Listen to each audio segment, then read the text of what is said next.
So I've been called a neo-Dadaist, and honestly I didn't even know really what that was. But Miss Neer came to my studio, my apartment studio, and she said, "Oh, you're a neo-Dadaist." Okay, cool. I call it mess art with a message, but that suits me because I don't want war.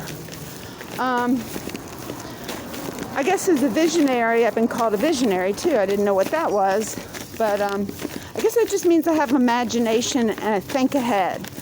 And I see what the issue, I've tried to study what the issues are with people, psychology, making sure they have a house, they're not homeless, that the kids get education, they get the medical care that they need.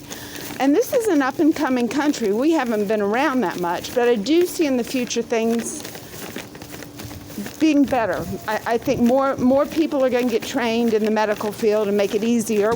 We've built all these colleges, and we have a lot of immigrants, and we have a lot of poor people that we're losing, say in the hood, like Toby Keith's trailer hood, the hood.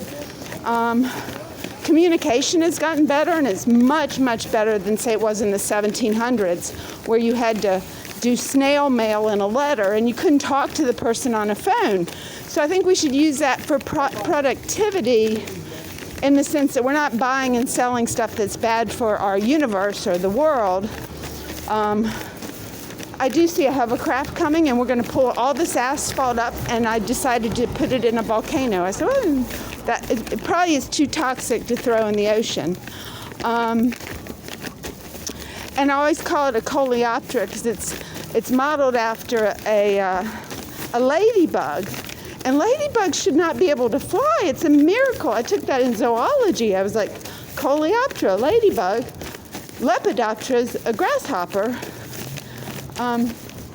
So I think people will have different programs to make sure people are getting the education they need as we learn to test them better for things they're good at instead of looking for the things they're not good at.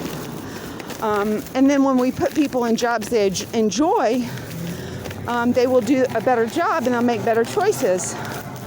I do think a male birth control is going to come out, and we're going to not have so many unwed mothers because the boys are older. Say you have a 10-year some kind of insert in your, it doesn't hurt you, and I know guys are a little bit weary of their balls, but we have to figure out some kind of, doesn't affect their sex life or their relationships, but they know in their heart and mind and body they're not old enough yet, and they don't have the means to take care of these children. And of course that goes all over the world, that happens. So we can make that better. Used to be babies were dying all the time. Now we got them all living. And what are we going to do with them? So I think education, but like people think of like, snapping the ruler on the kids' fingers. That's negativity. Positive education, and with the Reggio method, can be making good choices and things that interest you, but you're not forced to fail and do things that are not your thing. You're not interested. You can try it again, but it's okay. We'll find something for you to do that you love and that you're good with, and we got to have that attitude for all the children and get the parents in on it too. I do think swimming is going to eventually be a United States public school sport, that we just accept that all the kids learn how to swim somehow. I think the money's there with the Mars family and the Gates and things like that.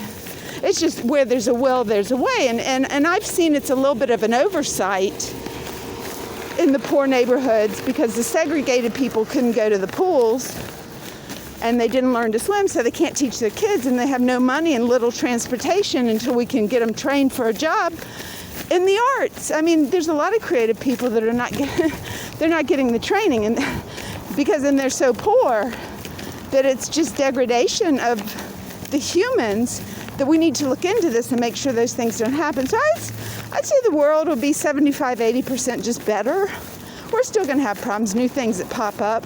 The COVID, I'm an optimistic person, so I never really felt like I would die of it, but I'm sorry that's happening to people.